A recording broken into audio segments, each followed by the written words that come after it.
This is the Extra Point Podcast from Arizona's Family. Well, if you've been following Phoenix Suns basketball for the better part of a decade, probably more than that now, you know the man we're about to talk Suns basketball with. Espo, what zooms in, first of all, your Suns glasses are great. You're looking like you're feeling ready for the playoffs here. Level of optimism right now with the Phoenix Suns as we get set to embark on a journey for a championship.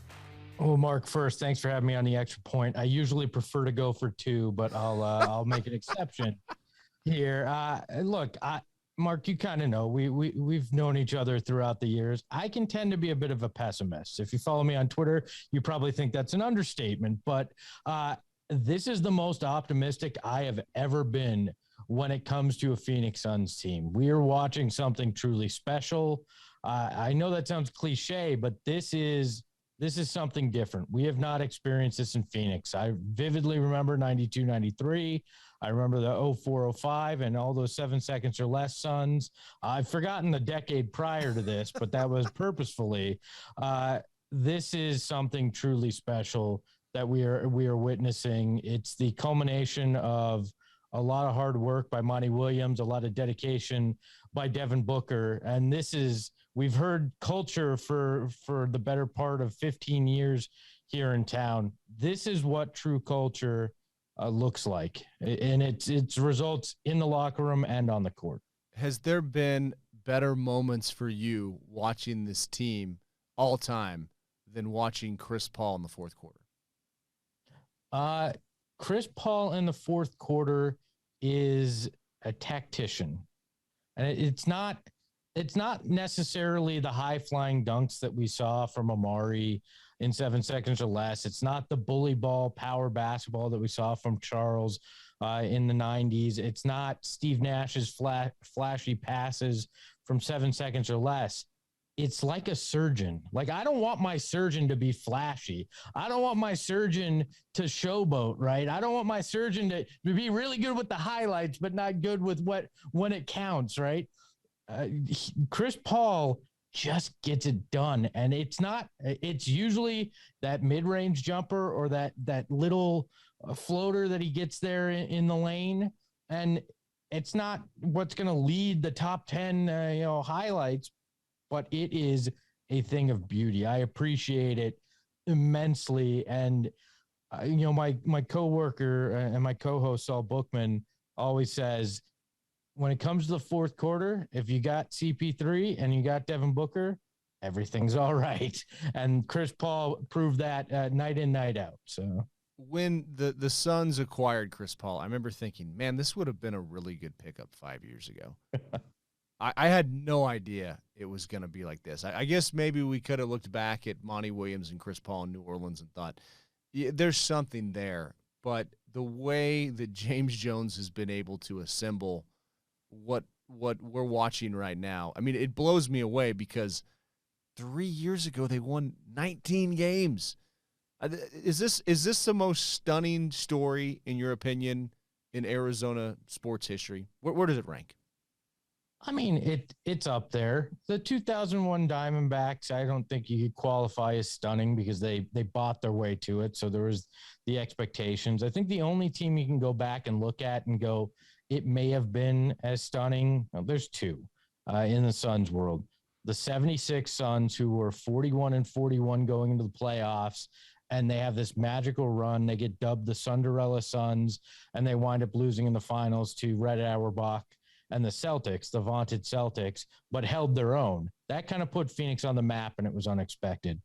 The 88 season, it was a 25-game turnaround from the previous year, and they were coming off of, which a lot of people don't remember, the cocaine scandal that almost had the Suns leaving this town. That was surprising. Leaving this town? Wait, I haven't heard this story. Well, I don't mean to slam the brakes. And first of all, it was the 80s. I think everybody had a cocaine scandal in the 80s. Well, that's true. But yeah, what happened there? This involved Walter Davis. It involved a lot of the team's stars. It was to the point where the league was super concerned. And, that's around the time where Jerry Colangelo finally buys the team. He had been involved for years, but he finally bought it. And there were questions as to whether the franchise was going to be sustainable in Phoenix, whether this was the kind of thing that would break them and they'd go elsewhere. But Jerry comes in, and the rest is history in terms of what happens over the next few decades with the franchise. And that was when they trade Larry Nance, and they get KJ, they get Mark West, they get the draft pick that becomes Dan Marley.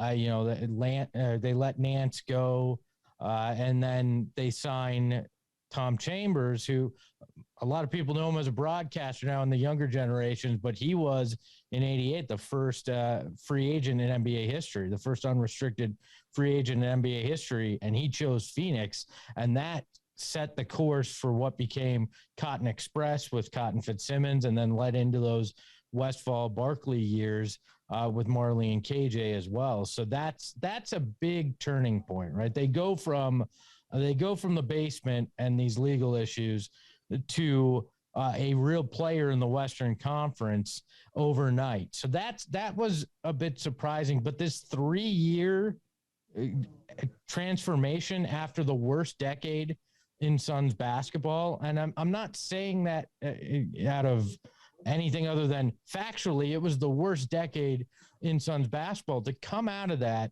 and with a handful of moves. I mean, we're talking Monty Williams. They bring in a veteran head coach who had coaching experience, which they hadn't had. They installed James Jones as the general manager, who had championship experience, obviously, as a player. And then, a lot of these guys are homegrown. When you look at it, last year, the guys that were added really that were impactful were Chris Paul, which is an all-time great, and Jay Crowder. Like the rest, Cam Johnson, Devin Booker, DeAndre Ayton, Mikal Bridges, these are guys that were drafted here, that they've developed, that they've done it that way. So I think that's part of why it was so surprising for how fast it happened. They skipped, I hate to call it like this because it seems like you're dismissing it, but they skipped steps, right? Usually you, like the Grizzlies, you kind of make it in, then you improve after losing in a round or whatever. This team went from outhouse to penthouse in a matter of minutes. And so I think it probably is the most, this is a very long-winded way to get here, but yes, I think it probably is the most surprising turnaround we've seen in Phoenix. First of all, that's why I believe the Almighty invented podcasts for long-winded answers. That I was hanging on every word there. That was fascinating. You should write a book. Second of all, to quote the great Bruce Arians, who just announced he's retiring from coaching. It's what is it, from the penthouse to the bleep house to the outhouse? It's a short elevator ride down, brother. So we got to enjoy this. I mean, how much are you personally enjoying this?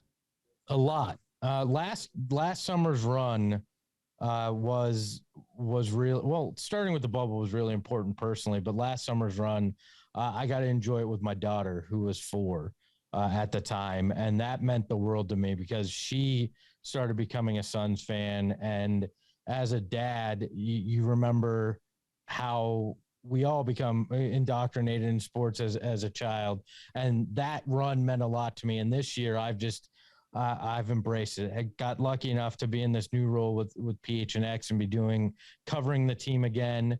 And this has just been fantastic, man. It's amazing basketball to watch. It's brought a community that, hasn't had a lot of great moments together over the last 18 months in a way that it reminds me a lot of the Barkley era, where the community just rallied around this whole team and this franchise. And it means it's meant the world to me. I know we're not supposed to say that kind of stuff as media members because, we're supposed to be unbiased, but personally, it's nice to be able to be part of something bigger than yourself. I think that's why we were all drawn to sports. And I feel like this Suns run over the last, like I said, 18 months has really allowed for that. It means a lot.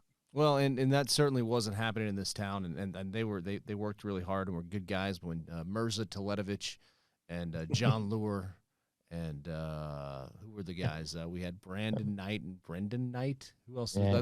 Anthony Tolliver and I can go through the whole list. I worked there at the time, so Oh, I yeah. know it all very well. We could go.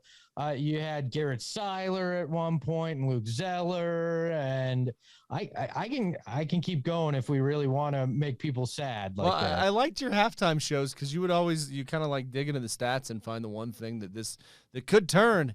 You know, they are fast break points, man. They're really hammering the pace.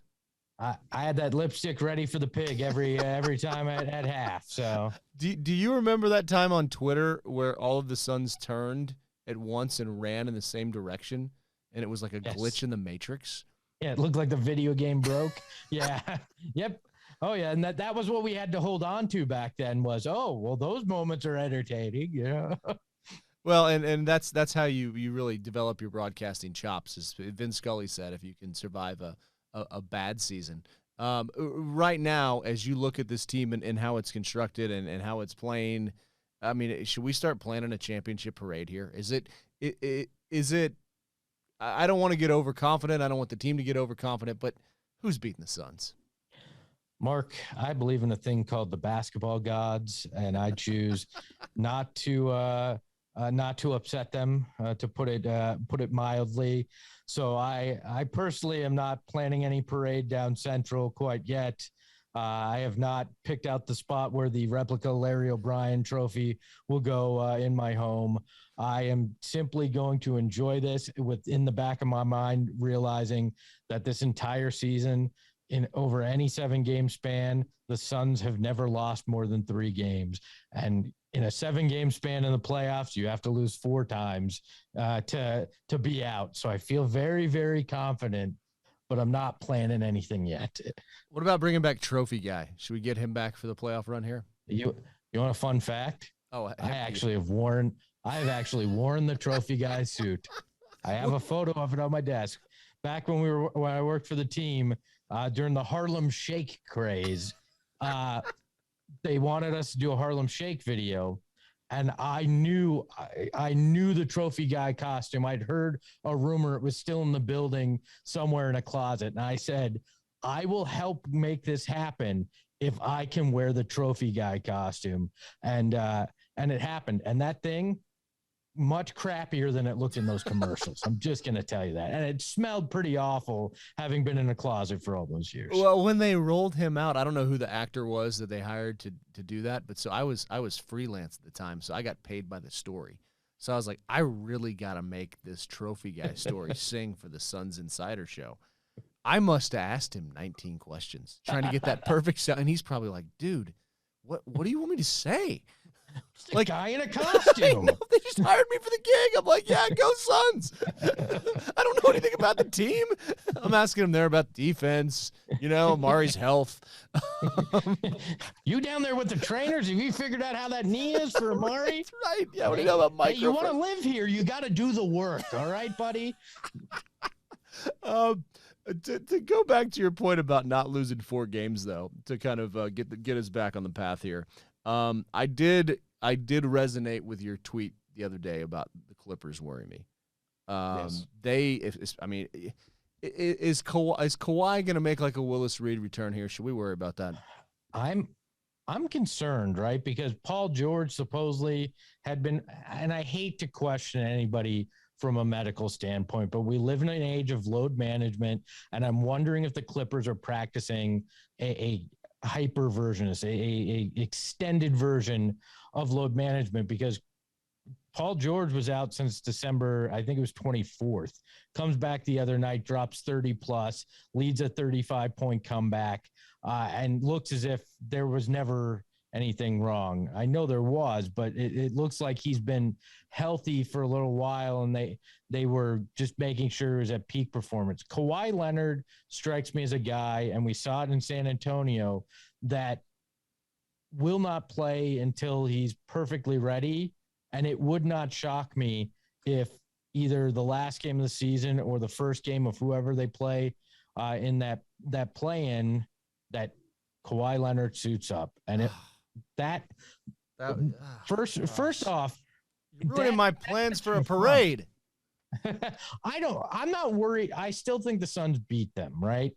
But there's something much bigger on the line if the Suns face them in the first round now, because then it's the team that did it right.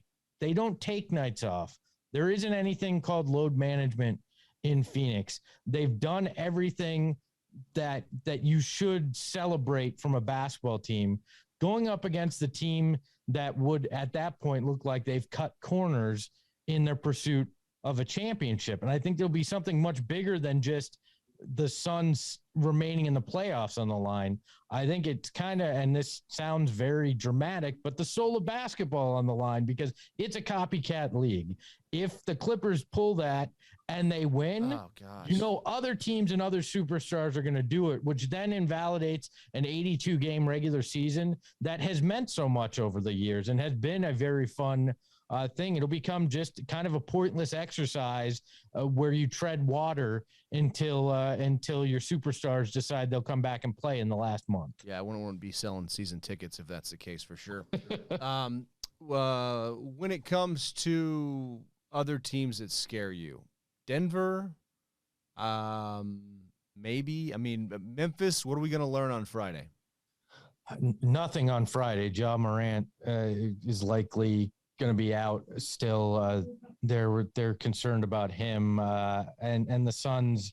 Yeah, they can set the franchise record, but I still feel like they're kind of in a tune-up mode where they're like, yeah, we'll coast a little bit, but then we'll remind everybody why we're the best. So I'm not sure we'll learn a lot, but in terms of who I'm concerned about, the Clippers, as we said, just because they're very physical, I don't want to face them in round one. Real quick, let me jump in there. Reggie Jackson scares me to death. Yes, that guy, when he gets it going, just look out. I mean, it's almost like game over. He's Bill Simmons uses the term irrational confidence guy. Yes. He's the ultimate irrational confidence guy.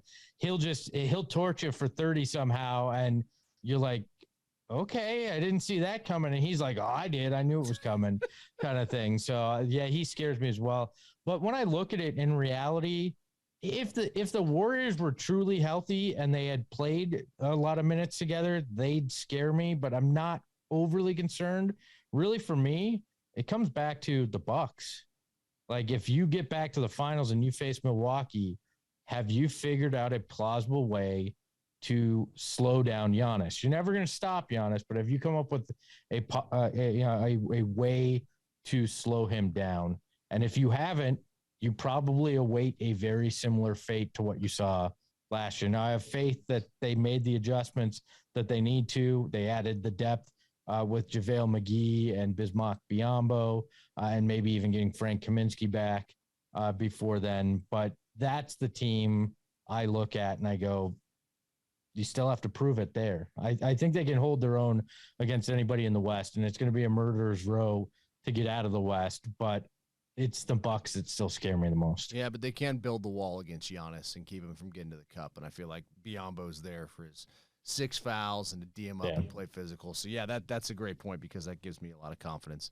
Do we want to see the Lakers in the first round? Would it be fun to bury them?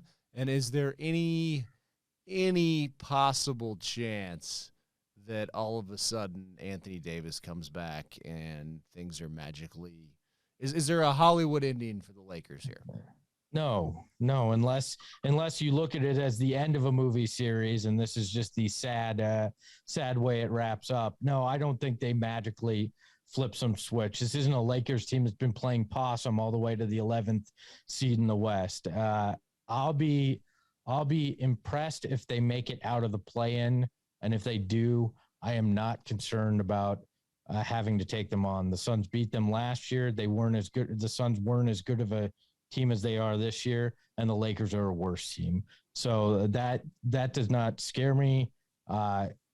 Sure, if they're the matchup, great. You get to prove that last year wasn't a fluke, and you get to send that version of the Lakers team back to Cancun and let them enjoy their offseason. So over under on Nikola Jokic fighting campaign again in the playoffs or attempting to slap him. I think it's his brothers that will do it this time after they yelled at him last year. We'll keep an eye on that. at least on the storming onto somewhere they're not supposed to be and slapping an individual if they want to go full Will Smith. Look, I think the Suns are in the Denver Nuggets heads. Yeah. I mean, big time. We have a sister company, DNVR, up in Denver, who does what we do, and they're kind of our parent company up there. And we get so much talk back from Nuggets fans because of that relationship. And I'm like, we just say Devin Booker should be in the MVP conversation, not that he should win. And they cry, oh, you disrespect Nikola Jokic. We're like, no, we're saying Nikola Jokic should win, but Devin Booker should be top 4. Like, it's all right. Don't cry too much. I think the Suns are in the Nuggets' heads, and it would not shock me if you saw Jokic lose it again if the Suns manhandle him. So, do you worry about Murray coming back at all? No, I mean, he's been out for so long. They sent him to the G League to do practices. They say he's not ready.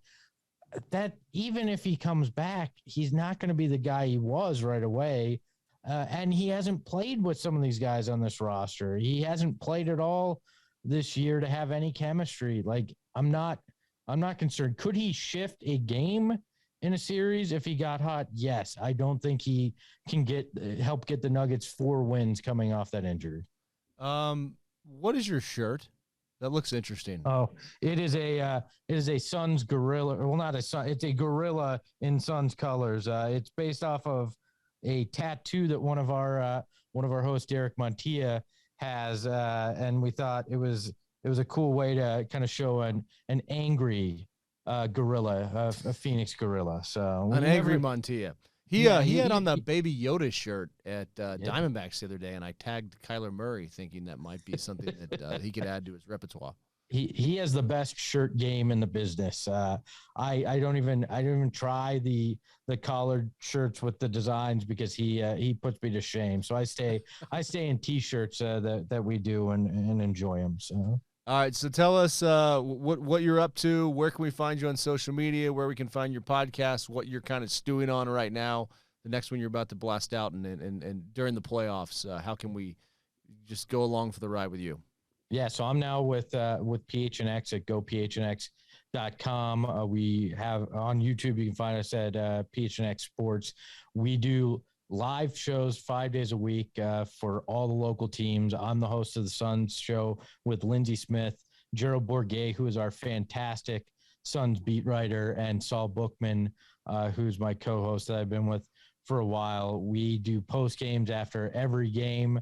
And then if we're not doing a post game, we'll usually do a live show at about 2 p.m.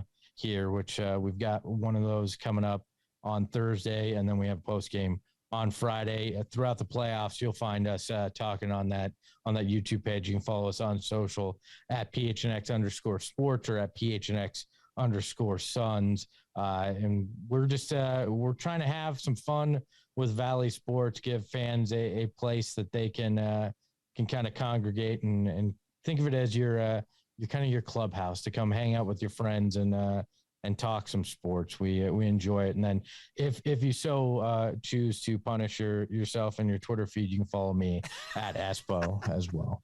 Do the glasses, do we get like an endorsement deal for those? Will those show up at the they're not even. Well, they're magnetic, so I change them all the time. I have like purple, orange. These are sparkly orange. I have other colors that I let my 5-year-old daughter pick. It's fun. I wish I had an endorsement because everybody asked me about them, but no, I'm just a poor schlub that buys them myself. So, well, here's to an endorsement deal and wearing them to a championship parade down Central, and the basketball gods, may they be pleased with all of us. The Extra Point Podcast is a production of 3TV, CBS5, and azfamily.com in Phoenix, Arizona.